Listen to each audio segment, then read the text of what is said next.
Hi, welcome to the Market Alert for Friday, the 15th of March 2019. So yesterday the government had a few more votes and decided against a second referendum and also to seek a delay. That's whether the European Union will allow it. They have to have 27 countries to agree to it. So the effect really on the pound was negligible, because it was already expected, to be honest. This is the morning part of the session. The market moved higher and then moved lower. You see it's range bound there, and then you can see the retracements going on inside of here. And this is where the votes came out, and not a lot to report, to be honest with you. It was a bit of a guarantee that they were going to go for a delay if they could, and that's what they've got. Well, I say they haven't got yet. They've voted for it. It's down to the European Union whether they actually give it to them or not, which we'll see next week. And again, apparently they're bringing May's vote back again for the deal on Tuesday. So let's see how it gets on this time. It's it's a matter of let's keep voting on it. We don't like what you're doing. It's not the right answer. Keep voting like they did with Southern Ireland to get them into the euro. 3 or 4 referendums later, and they end up in the euro. So if they don't like the result, they will keep having a vote until they get the vote that they want. Doesn't matter whether the deal's appalling, which it is. But there you go.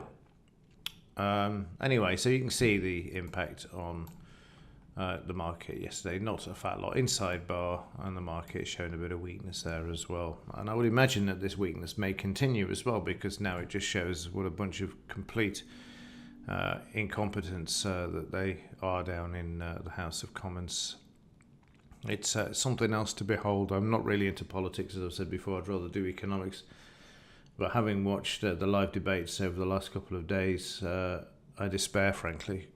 I absolutely despair. But that's another story.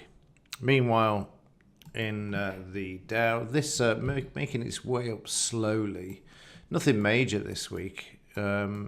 Nothing happening. No major news items.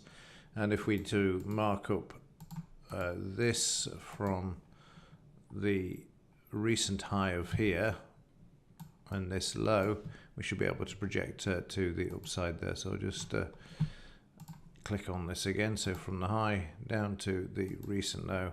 Watch this area here, 25,939. If the market moves higher, it needs to break through this in order to continue to the upside and to this 76% retracement here. And in the 5-minute chart for yesterday, the market rallying. You can see we've got a retracement to here.